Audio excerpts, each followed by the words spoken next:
अस्सलाम वालेकुम, मैं हूं शाहजेब खानजादा। पंजाब और खैबर पख्तूनख्वा में इंतखाबात की तारीख से मुताल्लिक सुप्रीम कोर्ट में खुद नोटिस केस की आज भी अहम समाअत हुई है और समाअत से पहले बेंच की तश्कील और जजेस के एतराज़ात के हवाले से ड्रामाई पेशरफ्त भी सामने आई है। आज ये केस दिन 11:30 बजे समाअत के लिए मुकर्रर किया गया था, मगर फिर समाअत का वक्त दिन 12 बजे मुकर्रर कर दिया गया।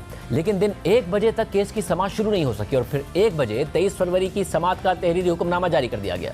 इसके बाद तकरीबन 1:30 बजे chief justice Umar Ata Bandial, justice Mansoor Ali Shah, justice Munib Akhtar, justice Jamal Mandokhail और जस्टिस मोहम्मद अली मजहर के साथ कोर्ट रूम में आए और बताया कि justice Ijazul Ahsan, justice Yahya Afridi, justice Mazahar Ali Naqvi और जस्टिस अतर मिनल्लाह ने खुद को बेंच से अलग कर लिया है।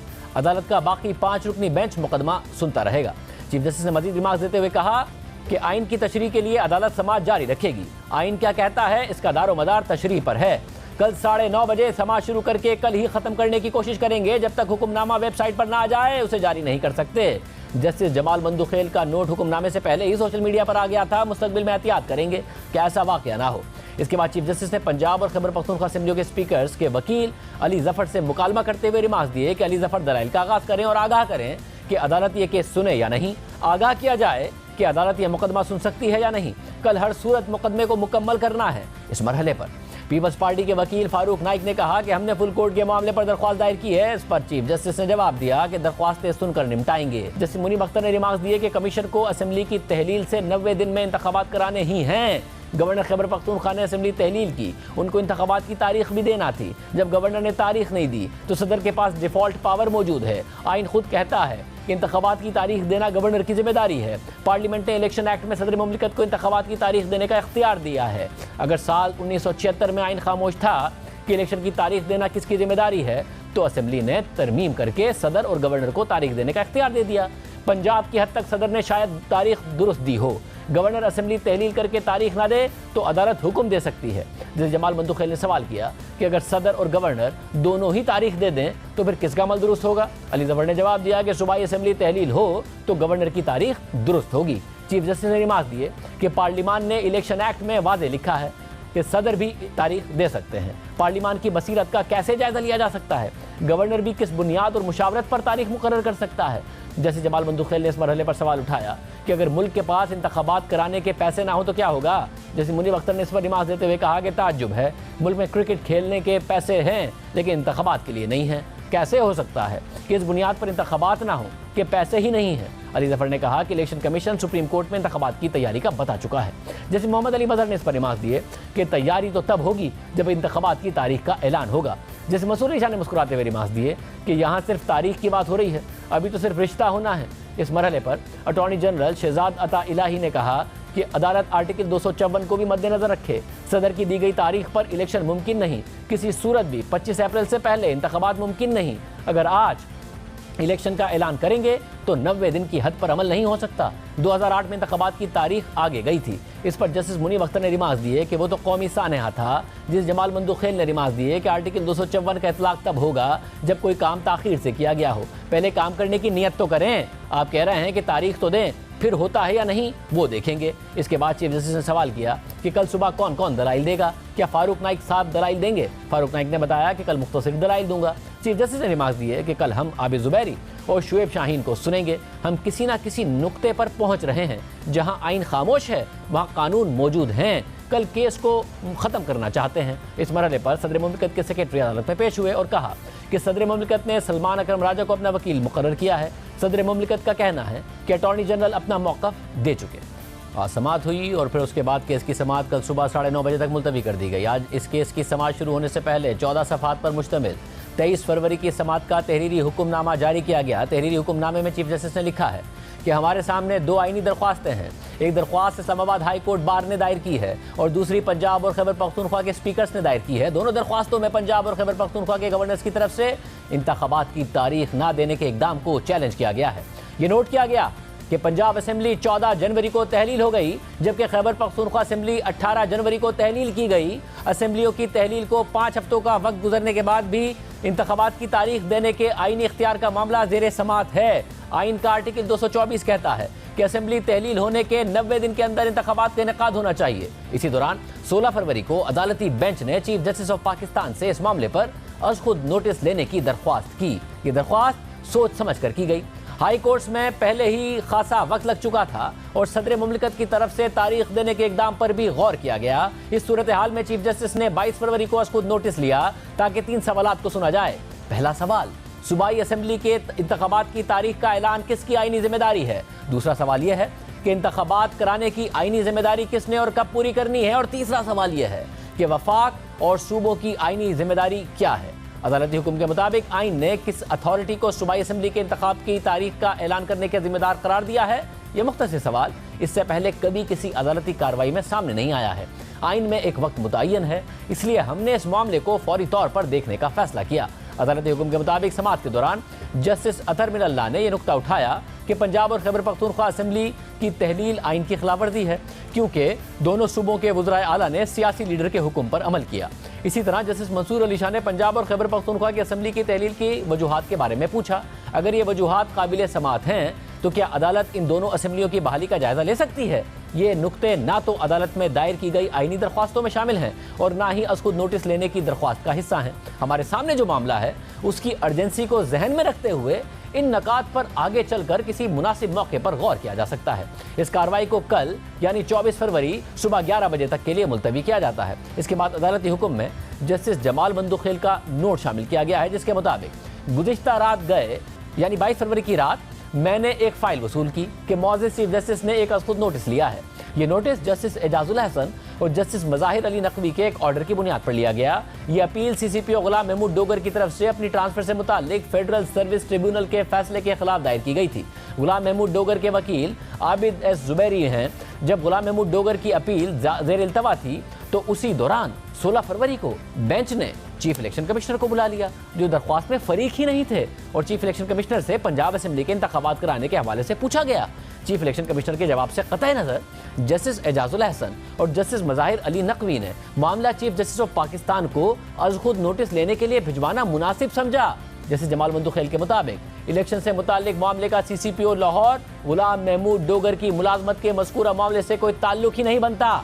ये भी काबिल जिक्र है कि 3 ऑडियो रिकॉर्डिंग्स मंजर आम पर आई। एक ऑडियो में आबिद जुबैरी मुबैना तौर पर साबिक वज़ीर आला से बात कर रहे हैं। आबिद जुबैरी मुबैना तौर पर साबिक वज़ीर आला परवेज़ इलाही से गुलाम महमूद डोगर के ज़ेर इल्तवा केस के बारे में बात कर रहे हैं। मेरे ख्याल में ये मामला निहायत संजीदा था। इसके अलावा मौजूद जज साहिबान ये कहकर अपनी राय का इजहार कर चुके हैं कि इंतखाबात 90 दिन के अंदर कराना ज़रूरी है और यह कि आइन की खिलाफ वर्जी का बड़ा खतरा था। चीफ जस्टिस ने इन 2 जज साहिबान के बयान करदा नकात में इजाफा किया और अपनी राय का भी इजहार कर दिया। ऐसी कतई राय से तो इस मामले का फैसला हो गया है और आइन के आर्टिकल 10A को मद्देनजर रखे बगैर ऐसा किया गया है। इन हालात में अज़ खुद नोटिस के लिए मामले को चीफ जस्टिस के पास भेजना मुनासिब नहीं था, इसलिए यह अज़ खुद नोटिस बिला जवाज है। ये वो नोट है जो जस्टिस जमाल बंदुखेल ने कमरा अदालत में पढ़कर भी सुनाया था, जिसे जमाल बंदुखेल के बाद आज जारी होने वाली 23 फरवरी की समाअत के हुक्मनामे में जस्टिस मंसूर अली शाह का नोट है, जिसमें उन्होंने लिखा है कि ये इस अदालत के हर जज की आईनी और कानूनी जिम्मेदारी है कि चीफ जस्टिस के तश्कील करदा बेंच में बैठें और बेंच के जिम्मे लगाए गए केसेस को सुनें, सिवाय इसके कि कोई जज किसी कानूनी जवाब की वजह से कोई मखसूस केस सुनने से मुआज़रत कर ले। लेकिन किसी कानूनी जवाब की गैर मौजूदगी में महज मुआज़रत कर लेना कानूनी और आईनी जिम्मेदारी से फरार के बराबर है। अपनी इसी अंडरस्टैंडिंग की वजह से मौजूदा केस में अज़ खुद नोटिस के दायरा कार और बेंच की तश्कील पर अपने खदशात के बावजूद मैंने बेंच से अलहदा ना होने का इंतखाब किया है। ताहम मैं ये अपनी आईनी और कानूनी जिम्मेदारी समझता हूँ कि अपने खदशात को रिकॉर्ड पर लाऊं, ताकि यह गलत फहमी पैदा ना हो कि मेरे कोई खदशात ही नहीं हैं और मेरी खामोशी को मेरी रजामंदी के तौर पर ना लिया जाए। जस्टिस मंसूर अली शाह ने मजीद लिखा है कि मज़कूरा अज़ खुद नोटिस इस अदालत के 2 रुकनी मौजूद बेंच के उस ऑर्डर की वजह से हमारे सामने आया है जो उन्होंने एक सरकारी अफसर की मुलाजमत के मामले को सुनते हुए जारी किया था। मज़कूरा ऑर्डर में मौजूद बेंच ने चीफ जस्टिस से आर्टिकल 184(3) के अदालती इख्तियार के तहत अज़ खुद नोटिस लेने की सिफारिश की थी। मेरी नज़र में यह हुक्मनामा एक ऐसे केस में सामने आया है जिसका हमारे सामने मौजूद मामले से कोई ताल्लुक ही नहीं बनता और ये 2 रुकनी बेंच की गैर ज़रूरी दिलचस्पी को जाहिर करता है। इसके अलावा मज़कूरा ऑर्डर के साथ अवामी सतह का एक तनाज़ा भी जुड़ा हुआ है जो मज़कूरा बेंच के एक रुकन की ऑडियो लीक से पैदा हुआ है। इन इल्ज़ामात पर अदालत के अंदर और बाहर से दरख्वास्तें आने के बावजूद ना ही इस अदालत की तरफ से और ना ही सुप्रीम जुडिशल काउंसिल के आईनी फोरम की तरफ से अभी तक कोई इदारा जाती रद्द-ए-अमल सामने आया है। मजीद यह पूरा जज के खिलाफ सुप्रीम जुडिशल काउंसिल में रेफरेंसेस दायर किए जा रहे हैं, लिहाजा इस बैकग्राउंड और मज़कूरा इल्ज़ामात की तहकीकात होने और मामला सेटल होने तक अवामी अहमियत के मामले में मज़कूरा जज की शमूलियत बसद एहतराम गैर मुनासिब लगती है और ये शमूलियत मज़ीद मशकूक हो जाती है कि जब दूसरे सीनियर जजेस को बेंच में शामिल नहीं किया गया है। जस्टिस मंसूर अली शाह ने अस्कुद नोटिस से मुताल्लिक ऑर्डर का हवाला देकर लिखा है कि चीफ जस्टिस ने आर्टिकल 184(3) के अदालती दायरा अख्तियार के तहत अस्कुद नोटिस लेते हुए वाज़े अल्फाज में ये ऑब्जर्वेशन दी हैं। ये मामला आइन की दुरुस्त अमलदारी के अलावा बड़ी अवामी अहमियत के मामलात पर भी मुश्तमिल है, मगर इस ऑब्जर्वेशन के बावजूद बड़ी अवामी अहमियत के मामले को सुनने और फैसला करने के लिए इस अदालत के 2 सीनियर तरीन जजेस को बेंच में शामिल ही नहीं किया गया। जस्टिस मंसूर अली शाह के नोट के मुताबिक सबसे बड़े अदालती इदारे के तौर पर हमारी सबसे बड़ी ताकत उस अवामी एतमाद और भरोसे पर मुनहसिर है जो हमारे मुल्क के अवाम हम पर करते हैं। हमारी गैर जानिबदारी और इस गैर जानिबदारी का अवामी तासुर, शफाफियत और इंसाफ की फराहमी हमेशा गैर मुतनाज़े और बेदाग होनी चाहिए। जस्टिस मंसूर अली शाह के नोट के बाद जस्टिस याया अफरीदी का नोट है, जिसमें उन्होंने लिखा है कि बादियुन नज़र में ऐसा लगता है कि ये दरख्वास्तें आइन के आर्टिकल 184(3) के दायरे कार में आती हैं, ताहम इस वक्त ये इख्तियार इस्तेमाल करते हुए कोई फैसला देना मुनासिब नहीं होगा, क्योंकि यही मामलात लाहौर हाई कोर्ट और पेशावर हाई कोर्ट में ज़ेर समाअत हैं और फैसला होना बाकी है। ताहम आर्टिकल 184(3) के तहत इस अदालत का आज़ादाना दायरा इख्तियार है और ये इख्तियार किसी दूसरी अदालत या फोरम पर किसी मामले के ज़ेर समाअत होने से मुतासिर नहीं होता। लेकिन लाहौर हाई कोर्ट के फैसले और उसके खिलाफ इंट्रा कोर्ट अपील के होते हुए और फिर सियासी जमातों के चार्ज सियासी बयानिए इस अदालत से तहम्मुल के मुजाहरे का तकाजा करते हैं। ऐसा इसलिए किया जाना चाहिए कि मुनसिफाना फैसला करने से मुतालिक इस अदालत की पेशगी ख्वाहिश पर कोई मनफी असर पड़ने से बचा जा सके। लिहाजा समाअत के दौरान कोई फाइंडिंग या रिमार्क्स देना मज़कूरा अदालतों में फरीक़ैन के मौक़िफ़ के साथ न सिर्फ मुतासिबाना होगा बल्कि आइन में हाई कोर्ट को दी गई अदालती डोमेन को भी ठेस पहुंचाएगा। मजीद ये कि हाई कोर्ट्स की जुडिशल प्रोप्राइटरी को भी डिस्टर्ब करेगा। लिहाजा मैं इन तीनों पटिशंस को खारिज करता हूँ। यह फैसला देने के बाद कि मज़कूरा 3 पटिशंस में 184(3) के तहत अज़खुद नोटिस लेना गैर मुनासिब होगा, मैं समझता हूँ कि मेरा इन पटिशंस की समाअत जारी रखना बेकार है। ताहम मैं यह फैसला चीफ जस्टिस पर छोड़ता हूँ कि वो मुझे मज़कूरा बेंच में रखते हैं या नहीं रखते। और फिर आज होने वाली समाअत के बेंच में जस्टिस याया अफरीदी को शामिल नहीं किया गया। जस्टिस याया अफरीदी के बाद जस्टिस अतहर मिनल्लाह का नोट है, जिसमें उन्होंने लिखा है कि मैं अपने साथी जज जस्टिस याया अफरीदी की राय से इत्तफाक करता हूँ। मुझे भी चीफ जस्टिस के तहरीरी हुक्मनामे का जायजा लेने का मौका मिला, लेकिन इंतहाई अदब के साथ कहता चलूँ कि ये ऑर्डर अदालती समाअत और अदालत में ऐलान किए गए ऑर्डर से मुताबिकत नहीं रखता। हमारे सामने जो सवालात उठाए गए हैं उन्हें अलग से नहीं देखा जा सकता। पंजाब और खैबर पख्तूनख्वा असेंबलियों की तहलील की आइनी और कानूनी हैसियत को नज़रअंदाज नहीं किया जा सकता कि क्या वो आइन में दर्ज अपनी मुद्दत से पहले आइनी जमहूरियत के तकाज़ों की खिलाफ वर्जी करते हुए तहलील कर दी गई थी। असेंबलियाँ तोड़ने की कानूनी हैसियत पर सवालात बुनियादी हुकूक की संगीन खिलाफ वर्जी से मुताल्लिक हैं। हमारे सामने आने वाला मामला पहले ही एक सूबाई आईनी अदालत के सामने मौजूद है। इस मामले का सुप्रीम कोर्ट आना अभी क़ब्ल वक्त है। समाअत के दौरान मैंने राय दी थी कि हमारे सामने जो मामला है इससे पहले मुतल्लिका सूबाई असेंबलियों की तहलील के कानूनी पहलुओं का भी जायजा लिया जाना चाहिए। चीफ जस्टिस जो बेंच की सरबराही कर रहे थे उन्होंने इन सवालात पर भी गौर करने की हामी भरी थी। मेरे सवालात पर बेंच के किसी रुकन ने एतराज नहीं किया था, इसीलिए ऑर्डर लिखवाते हुए खुली अदालत में मेरे सवालात को चीफ जस्टिस ने शामिल किया था। मेरे जो सवालात लिखने को कहा गया वो ये थे कि क्या सूबाई असेंबली तोड़ने की एडवाइस देना वजीर आला का हतमी इख्तियार है, जिसको इस्तेमाल करते हुए आईनी वजूहात को देखना जरूरी नहीं। क्या वजीर आला अपनी आज़ादाना राय पर यह एडवाइस दे सकता है या वो ये एडवाइस किसी और शख्स की हिदायत पर भी दे सकता है। अगर वजीर आला की एडवाइस किसी भी वजह से आईनी तौर पर गलत साबित हो जाए तो क्या इस सूरत में सूबाई असेंबली दोबारा बहाल हो सकती है। अपने नोट में जस्टिस अतहर मिनल्लाह ने मज़ीद लिखा कि जहां आइन की तशरीह इस अदालत का इख्तियार है वहीं आइन का तहफ़्फ़ुज़ भी इसी अदालत का काम है। आइन एक ऐसा दस्तावेज है जिसे आने वाले हर वक्त में चलना है। इस अदालत की तरफ से आइन की तशरीह के आम लोगों और आने वाली नस्लों पर असरात होते हैं। अज़खुद नोटिस के इख्तियार का इस्तेमाल इंतहाई एहतियात का मुतकाज़ी है। ये इंतहाई अहम है कि आइनी खिलाफ वर्जियों और आइनी तशरीह के अहम मामलात को फुल कोर्ट सुने।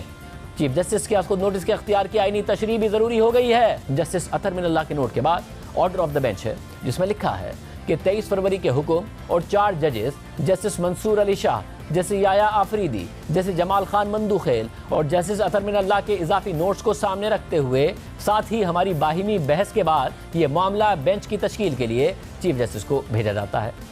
अब अहम बात यह है कि 23 फरवरी की समाअत का हुक्म है जो आज जारी किया गया। इस ऑर्डर में बेंच की तश्कील का मामला चीफ जस्टिस को भेज दिया गया, मगर अगले दिन यानी 24 फरवरी को 9 रुकनी बेंच ने ही इस केस की समाअत की और फिर आज ही ऑर्डर जारी हुआ और चीफ जस्टिस ने 4 जजेस के समाअत से अलग होने का ऐलान कर दिया।